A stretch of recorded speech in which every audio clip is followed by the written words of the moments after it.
के नबी सल्लल्लाहु अलैहि वसल्लम ने एक छड़ी उठाई, दरख्त की टहनी तोड़कर, और सफ़े सीधी फरमा रहे हैं, सफ़े सीधी कर रहे हैं।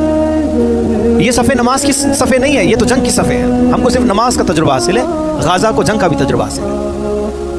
और इसी दरमियान अल्लाह के नबी सल्लल्लाहु अलैहि वसल्लम एक सहाबी जो गाफिल है, अभी उधर देख रहे हैं, अल्लाह के नबी सल्लल्लाहु अलैहि वसल्लम उनके पेट पर वो लकड़ी को थोड़ा टच करते हैं और कहते हैं लाइन में खड़े हो जाओ।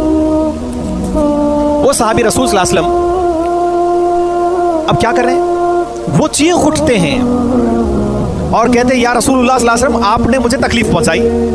अब यकीन करेंगे आप, एक तरफ तो जंग का माहौल है, एक तरफ दुश्मन की फौज है, तब बेसरो सामानी है, और ये सहाबी कह रहे हैं कि आपने मुझे तकलीफ पहुंचाई।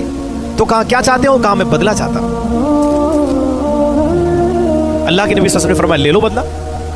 वो कहने लगे अल्लाह के नबी सल्लल्लाहु अलैहि वसल्लम आपने तो शॉल ओढ़ी है ना, चादर है आपके पास, मेरे पेट पर तो चादर भी नहीं है, मैं चाहता हूं कि वो चादर आप हटाए।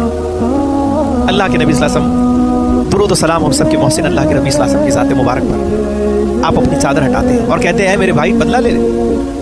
आप जैसे ही वो चादर हटाना था कि वो सहाबी रसूल तो दरअसल इश्क रसूल में डूब कर ही जुमला कह रहे थे, वो दौड़ते हुए अल्लाह के नबी सल्लल्लाहु अलैहि वसल्लम के शिकम को, आपके कंधों को, मोहर नबूवत को बोसे देते हैं और कहते हैं अल्लाह के नबी सल्लल्लाहु अलैहि वसल्लम आपने जब हमको कहा कि ये फुरखान है, ये हक और बातिल में तमीज़ करने वाली जंग है, तो अल्लाह के नबी सल्लल्लाहु अलैहि वसल्लम मैं चाहता हूँ कि इस जंग में मैं काम आ जाऊँ और आखिरी मर्तबा शहादत से पहले जिस जिस्म से मेरा जिस्म टच हुआ होगा, मैं चाहता हूँ कि मेरे हबीब का जिस्म सल्लल्लाहु अलैहि वसल्लम। अल्लाह के नबी सल्लल्लाहु अलैहि वसल्लम कहते हैं तूने क्या किया? वो बोसा लेते हैं, जंग में लड़ते हैं, यहाँ तक कि अल्लाह को प्यारे हो जाते हैं।